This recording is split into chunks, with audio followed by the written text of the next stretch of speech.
Hello, and welcome to part 2 of Communicating the Job Search, and we'll be talking about cover letters. We'll get back to this example shown on the page shortly.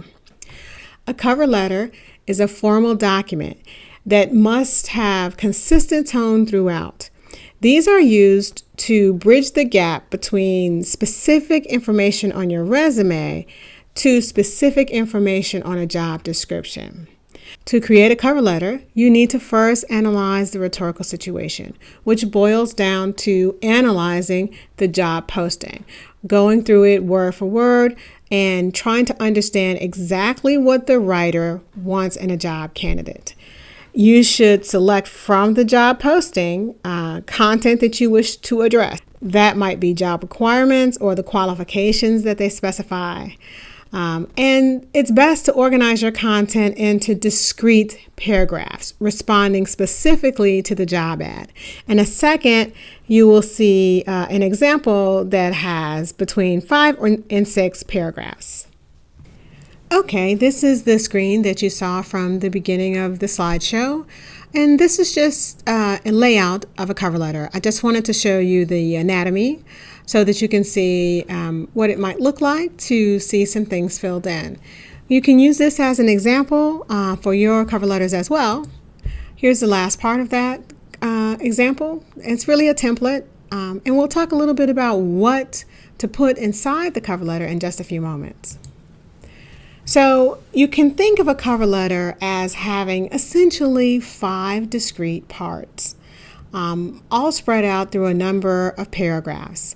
The first part, or the opening, the first paragraph, should tell the reader where you got the information for the job from and what job you are applying to.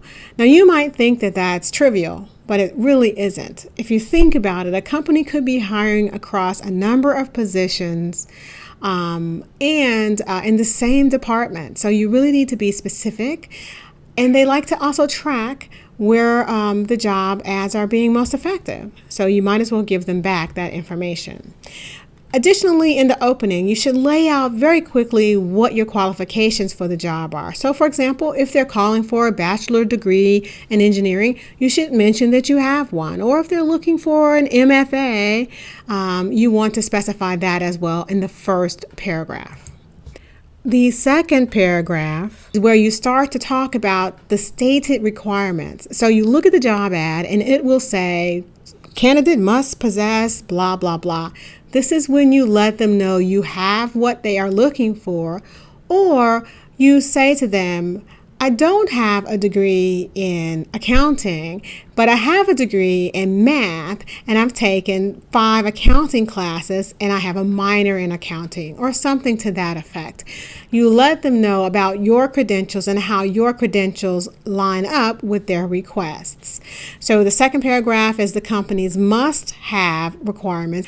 In paragraphs 3 and 4, then, you get to continue to explain your story. So now you can bring in things from your background and talk about how they continue to bolster your case. Essentially, you are saying, hey, I am the person for the job, and these are the reasons why. In this particular instance, paragraph 4, for example, you can start to explain some of the other things that help to make you a good candidate. For example, let's say you are a people person and you have worked extensively through group work in your classrooms and in various places at other jobs.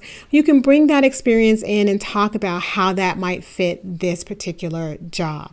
So in the example here, you can see that this person is talking about the courses which help to round out some of the requirements that they may have requested.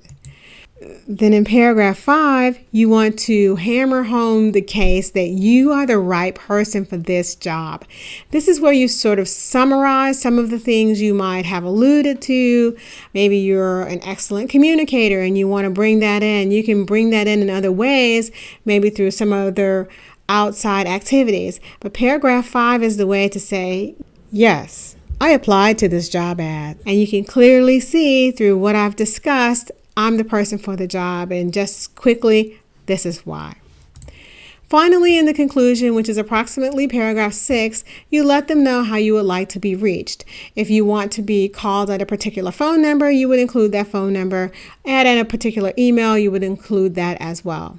And finally, you would sign your name and type your name to let them know that you are the author of the letter. So as a quick recap, this is a listing of all the things we just talked about throughout the cover letter composition. Paragraph 1, the opening, states the purpose, lets them know which job you're applying to, where you got the information. Paragraph 2 matches your qualifications with their main requirements. Paragraph 3 and 4 starts to address any supplemental requirements that were in the job description. Paragraph 5 is where you get the chance to restate your match with the company and make it clear on how you would be the perfect candidate for the particular job. And then paragraph 6 is the part where you close and say, all right, I'd love to have an interview with you, or whatever the next steps are, and let them know how you want to be contacted. And then, of course, at the end, you have your signature. So just keep in mind, a cover letter is a formal letter, which means that it has some formal conventions, which you can see from one of the templates in the class. It has to be personalized. You cannot just make one cover letter and send it out to every single job. In fact, because you need to use the rhetorical situation to address the audience and to show how you match the requirements for the job, you have to create one cover letter per every single job that you apply to. Now, as someone new to the field or new to a field, you might be able to just have maybe one type of resume, possibly two, if you're applying to different types of jobs. But you definitely need to have more than one cover letter, because you need one cover letter for every single job that you apply to. Last but not least, be sure to make a folder for each job that you apply for. And the reason is simple. Some companies do not get back to candidates very quickly, and it may be a series of weeks before you are notified or contacted about any next steps. And you have to remember that whatever convinced the company to call you came from the set of credentials that you forwarded them. Now, that's not to say that every single cover letter isn't you. Of course, they're you. But the specific ways that you formulated your sentences or put together the skills that you addressed made that company give you a call back. And you need to retain that exact cover letter with that information so that when you go into a job interview, you can discuss the things they're interested in. Because after all, that is why they contacted you. So keep that information in a separate folder so you can access it at a later date. All right, that's all I've got. Thanks for listening.